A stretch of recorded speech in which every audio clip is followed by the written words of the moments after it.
안녕하시죠? 이번 장은 남녀노소를 불문하고 기혼자들이 꼭 반복하며 새겨들어야 할 내용인데요. 제작자도 많은 회한의 토로와 새로운 각오를 거듭하며 몇 번이나 되풀이하여 읽었던 파트입니다. 시작에 앞서 제가 뭘 부탁드릴지 잘 아시죠? 그럼 시작하겠습니다. 제14장 이상적인 결혼 생활의 조건과 잠재의식. 매일 밤 배우자와 함께 기도하라. 그러면 신성한 질서에 따라 원만한 결혼 생활을 유지할 것이다. 하루 동안 배우자가 어떤 잘못을 저질렀든 잠들기 전에 모두 용서하라. 상대방에게 느낀 짜증과 실망은 그날 모두 털어버려라. 아침에 일어나면 평화와 조화로 가득 찬 다정한 생각을 하라. 부부간에 일어나는 모든 문제는 마음의 기능과 힘을 제대로 이해하지 못해 발생한다. 남편과 아내가 각자 마음의 법칙을 올바르게 이용한다면 둘 사이 불화는 일어나지 않을 것이다. 함께 기도하면 함께 산다. 신성한 이상에 대해 명상하고 삶의 법칙을 공부하고 부부 공동의 목적과 계획에 대해 상호 협의하고 각자의 자유를 즐겨라. 그러면 일심동체를 느끼며 조화로운 결혼 생활을 누릴 수 있다. 이혼을 막기 가장 좋은 때는 결혼 전이다. 그러나 너무나 끔찍한 관계에서 빠져나오겠다는 결정은 잘못된 게 아니다. 그런데 애당초 왜 나쁜 단계에 빠져들려 하는가? 애초부터 결혼 생활에서 문제를 일으킬 진짜 원인에 집중하고 문제의 근원을 제대로 찾아내는 게 더 낫지 않겠는가? 불행한 결혼 생활, 불화, 별거, 이혼은 남녀 사이에 일어나는 모든 문제와 다를 바 없다. 부부간 문제는 현재의식과 잠재의식의 작동 방식과 상호관계를 제대로 알지 못하기 때문에 일어난다. 결혼은 건강한 정신으로 해야 한다. 결혼의 진리는 건강한 영적 기반 위에서 결혼을 시작해야 한다는 것이다. 결혼은 심장에서부터 우러나오는 것이어야 한다. 심장은 사랑을 담은 성배다. 솔직함, 진정성, 다정함, 진실성은 모두 사랑의 양상이다. 부부는 지극한 솔직함과 진정성을 갖고 서로를 대해야 한다. 자존심을 세우려고 하거나 배우자의 돈과 사회적 지위를 탐하여 결혼한다면 이는 진정한 결혼이 아니다. 진정성, 솔직함, 사랑이 부족하기 때문이다. 이런 결혼은 우스꽝스럽게 과장된 가면무도회에 불과하다. 일하는 게 지긋지긋해. 결혼해서 안정적인 삶을 살고 싶어. 이런 말을 하는 사람은 잘못된 전제의 기초에 생각하고 있다. 마음의 법칙을 올바르게 쓰지 않고 있다는 말이다. 안정적인 삶은 현재의식과 잠재의식 간의 상호관계를 이해하고 적용할 때 누릴 수 있다. 이번 장에서 소개하는 기술을 삶에 적용하는 사람은 부와 건강을 풍족히 누릴 것이다. 부는 배우자나 부모가 누구냐에 상관없이 찾아올 수 있다. 배우자에게 기대지 않아도 건강, 평화, 즐거움, 영감, 인도, 사랑, 부, 안정감, 행복 등 세상에 존재하는 모든 것을 누릴 수 있다. 마음의 안정과 평화는 자신 안에 내재한 힘을 알고 건설적인 방식으로 마음의 법칙을 계속 사용하면 찾아온다. 이상적인 배우자를 끌어당기는 법. 지금까지 책을 읽었다면 이제 잠재의식이 작동하는 방식을 알게 되었을 것이다. 마음속에 새기는 것이 실제로 일어난다는 사실을 나는 알고 있다. 이제 내가 원하는 남편상을 잠재의식에 각인시키는 작업을 시작해보자. 훌륭한 방법을 하나 소개하겠다. 밤에 안락의자에 앉아 눈을 감고 몸의 긴장을 풀어라. 조용하고 수동적이며 수용적인 상태에 들어가라. 그리고 잠재의식에 다음과 같이 확언하라. 지금 나는 솔직하고 진정성 있으며 충직하게 의리를 지키는 남성, 평화롭고 행복하며 번영하는 남성을 내 삶으로 끌어당기고 있습니다. 내가 흠모하는 여러 자질이 지금 내 잠재의식 깊은 곳으로 들어오고 있습니다. 이 자질을 계속해서 생각하면 이것이 무의식 중에 내 안에 스며들어 나도 이러한 자질을 갖춘 사람이 될 것입니다. 나는 끌어당김의 법칙이 불가항력적이라는 것을 알며 이 법칙에 따라 내 잠재의식의 믿음에 부합하는 남성이 내게 가까워지고 있다는 것을 압니다. 나는 잠재의식이 진짜라고 느끼는 것을 끌어당깁니다. 나는 내가 이 남성에게 평화와 행복을 가져다 줄 수 있다는 것을 압니다. 그는 내가 지닌 이상을 사랑하고 나는 그의 이상을 사랑합니다. 그는 나를 바꾸려 하지 않고 나도 그를 바꾸려 하지 않습니다. 우리는 서로를 사랑하고 자유를 누리며 존중합니다. 이 확언을 잠재의식에 불어넣는 훈련을 계속하라. 그러면 머릿속에서 그리던 자질과 품성을 지닌 남성이 나에게 끌어당겨져 오는 기쁨을 누릴 것이다. 잠재의식이 지성을 발휘해 열어준 길 위에서 나와 그는 만날 것이다. 잠재의식이 꾸준하고 거부할 수 없는 흐름을 일으켜 그렇게 만들 것이다. 내가 가진 최고의 사랑, 헌신, 협동을 주겠다는 간절한 욕망을 가져라. 잠재의식에 베푼 사랑이 가져다주는 선물을 받아라. 이상적인 아내를 끌어당기고 싶다면 다음을 확언하라. 지금 나는 내게 딱 맞는 여성을 끌어당기고 있습니다. 나와 온전히 하나가 될 수 있는 사람의 내면에서 신성한 사랑이 작용해 우리는 영적인 결합을 이룹니다. 나는 내가 이 여성에게 사랑과 빛, 평화, 즐거움을 가져다 줄 수 있다는 것을 압니다. 나는 내가 이 여성의 삶을 충만하고 경이롭게 만들어 줄 수 있다는 것을 압니다. 이제 내게 딱 맞는 여성이 갖춘 자질과 성격을 말하겠습니다. 영적이고 충직하게 의리를 지키는 진실한 사람입니다. 사람들과 조화를 이루고 평화로우며 행복합니다. 우리는 거부할 수 없이 서로에게 끌립니다. 사랑, 진실, 아름다움만이 내 삶에 들어올 수 있습니다. 지금 나는 내 이상적인 배우자를 맞이합니다. 미래의 배우자가 지녔으면 하는 자질과 성품을 주의 깊게 생각하면서 나도 그에 상응하는 정신적 자질과 품성을 길러야 한다. 그러면 잠재의식이 영적 질서에 따라 깊은 파도를 일으켜 둘을 하나로 맺어줄 것이다. 부정적인 과거의 패턴을 깨라. 관리직에 종사하는 여성 신라가 얼마 전에 내게 물었다.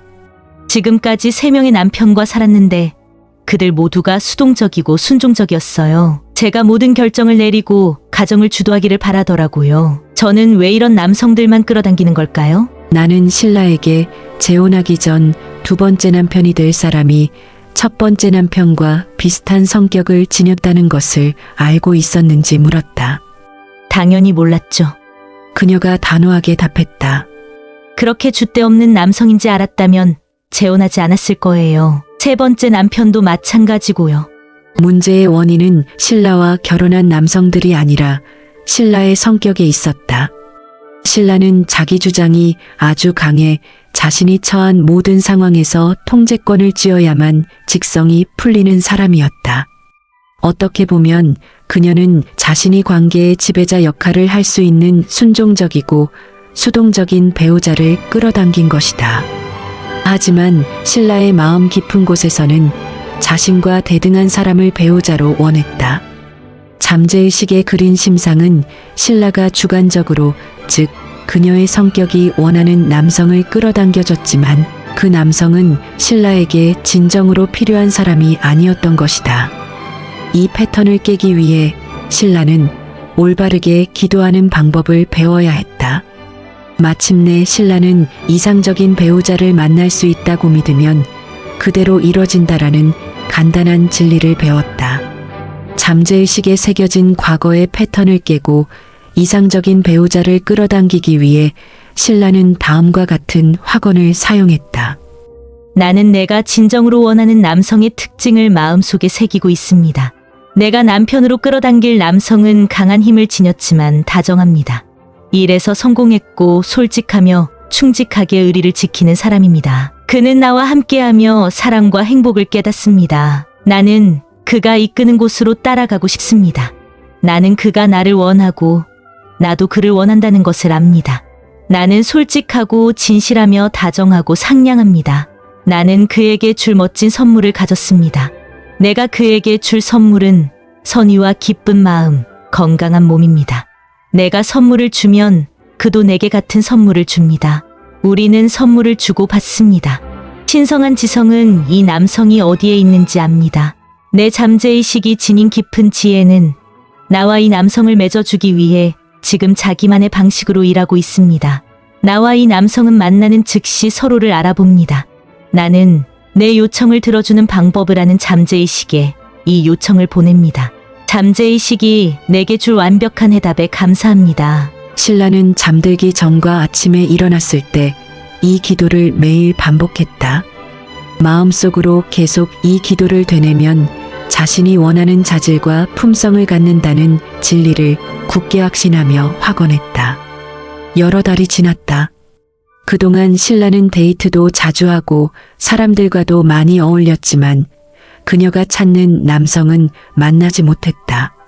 신라는 자신이 가망 없는 일을 바라는 건 아닌가 하는 의문과 의심을 품고 흔들리며 망설이기 시작했다. 바로 그때 신라는 무한한 지성이 나름의 방식으로 길을 열고 있다는 사실을 되새겼다. 걱정할 필요가 전혀 없었다. 세 번째 결혼을 마무리 짓는 최종 이혼 확인서를 받은 신라는 크나큰 안도감과 정신적 자유를 느꼈다. 얼마 뒤 신라는 한 의료기관의 본부장 자리를 맡게 되었다. 출근 첫날 선임 의사 중 한 명이 신라의 사무실로 찾아와 인사를 건넸다. 신라가 본부장직 면접을 보던 날, 남성은 의학 컨퍼런스에 참여하러 다른 도시에 가 있었기 때문에 둘은 초면이었다. 남성이 들어오는 순간 신라는 그가 바로 자신이 찾던 사람이라는 것을 느꼈다. 남성도 같은 마음이었는지 데이트를 시작하고 한 달도 지나기 전에 신라에게 청혼했다. 이후 결혼한 둘은 더할 나위 없이 행복했다. 남성은 수동적이거나 순종적인 사람이 아니었다. 그는 힘있고 자신감 넘치며 결정력도 있는 사람이었다. 과거 운동선수로 활동하다 이제는 자신의 전문 분야에서 인정받는 의사가 된 그는 영적 세계에 깊은 관심을 두기도 했다. 신라는 자신이 원하는 것을 마음속에서 최대한 되새겼기 때문에 그것을 얻었다. 마음과 감정을 원하는 것에 일치시키자 그것이 신라와 한 몸이 되었다. 해답이 찾아올 것이다.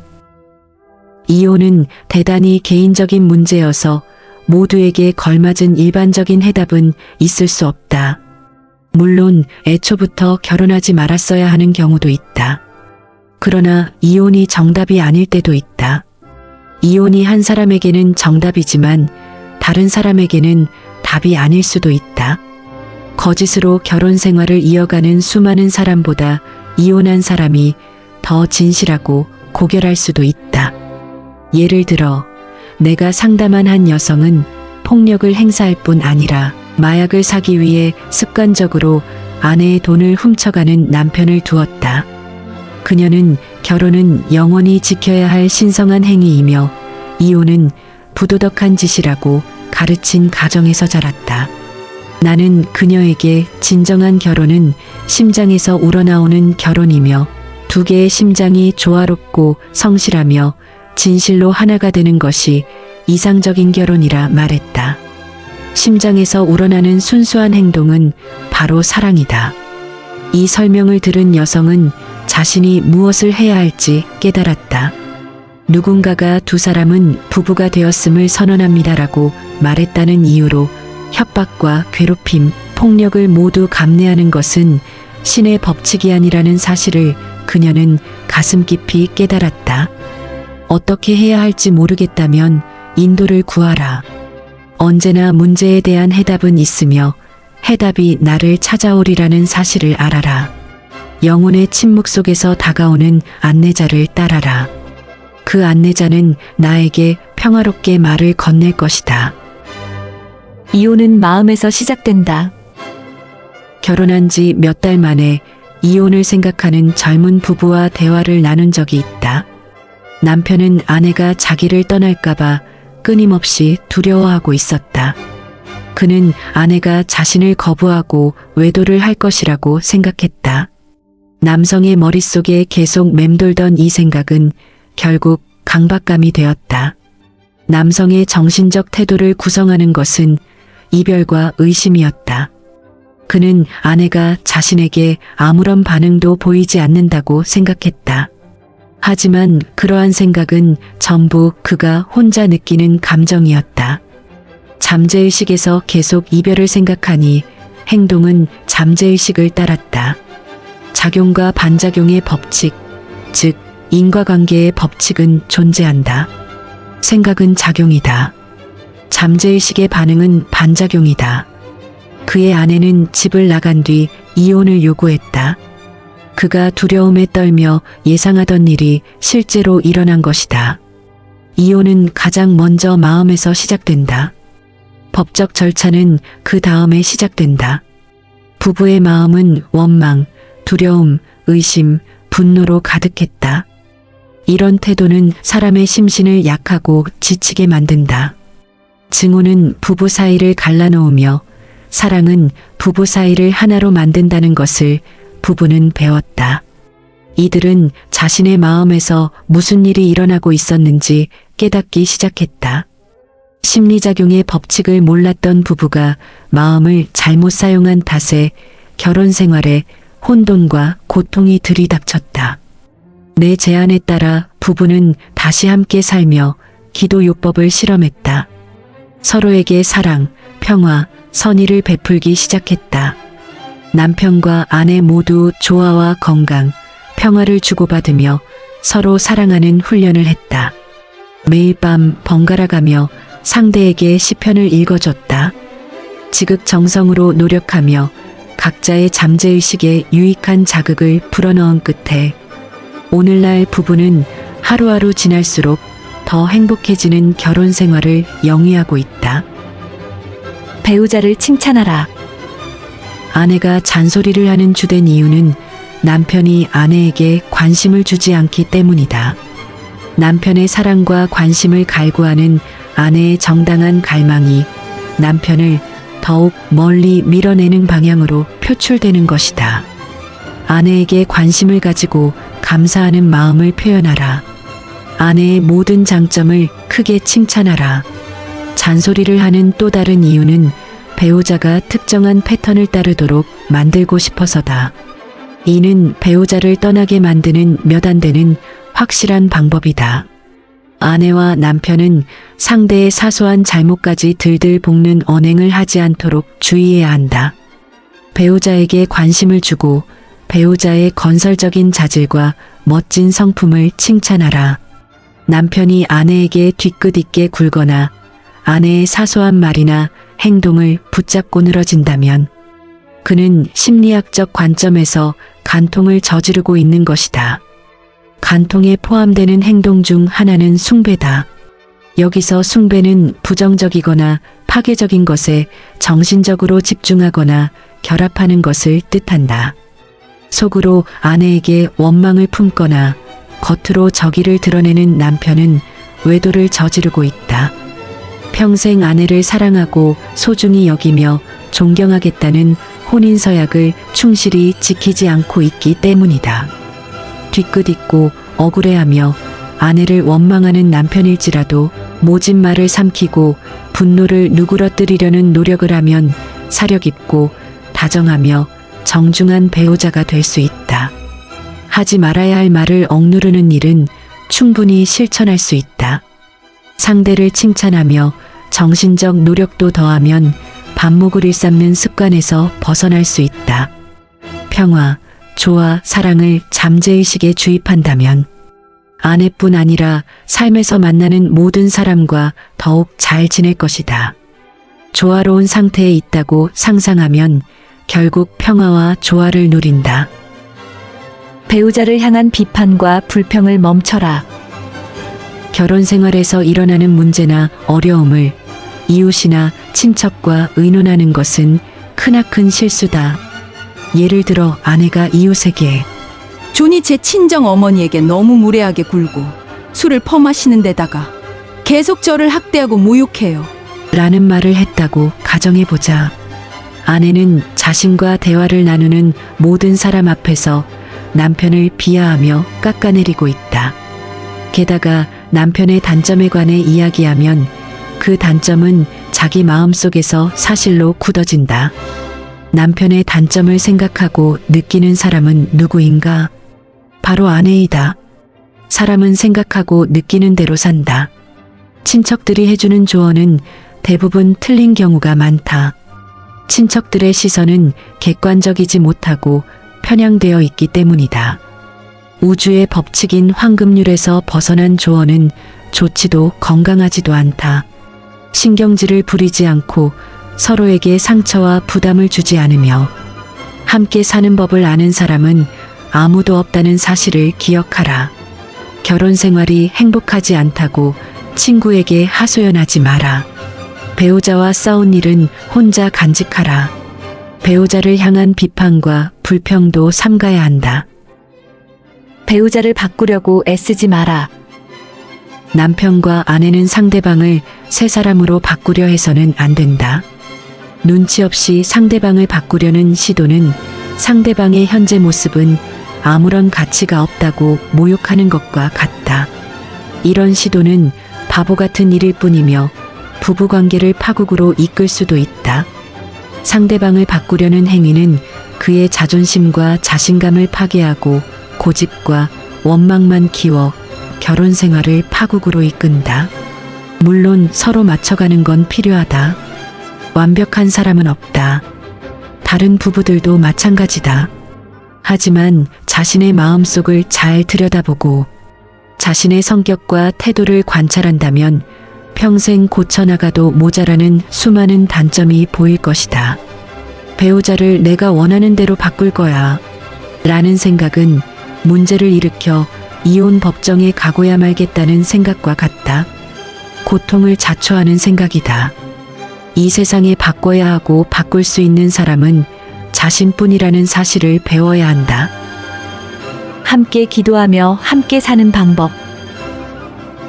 첫째, 매일 사소한 실망이 쌓여 짜증으로 변하지 않도록 주의하라. 매일 밤 잠들기 전 상대방이 하루 동안 저지른 잘못을 완전히 용서하라. 아침에 눈 뜨는 순간 무한한 지성이 모든 방면에서 나를 인도한다고 확신하라. 평화와 조화, 사랑이 담긴 다정한 생각을 배우자에게, 가족에게, 온 세상에 전하라. 둘째, 아침 식사 기도를 올려라. 맛있는 음식을 포함해 내가 누리고 있는 모든 풍요와 축복에 감사하라. 아침 식사 중에는 문제나 걱정거리를 이야기하지 말고 말다툼도 하지 말아야 한다. 저녁 식사 때도 마찬가지다. 아내나 남편에게 늘 고마워. 나는 온종일 당신에게 사랑과 선의를 보내고 있어라고 말하라. 셋째, 자기 전 기도는 남편과 아내가 하루씩 번갈아 가며 하라. 배우자의 존재를 당연하게 여기지 마라. 배우자에게 감사와 사랑을 표현하라. 비난, 비판, 잔소리 대신 감사와 선의를 생각하라. 가정을 평화롭게, 결혼 생활을 행복하게 만드는 방법은 사랑, 아름다움, 조화, 상호 존중, 신앙, 그리고 긍정적인 요소로 기반을 다지는 것이다. 잠들기 전에는 시대를 막론하고 모든 인류를 인도하는 메시지가 담긴 책을 읽어라. 영적인 내용을 논하는 종교 서적이나 철학 서적 또는 영감을 주는 문학 작품을 추천한다. 지금까지 소개한 진리를 실천하면 달과 해가 지날수록 점점 더 축복이 넘치는 결혼 생활을 누릴 것이다.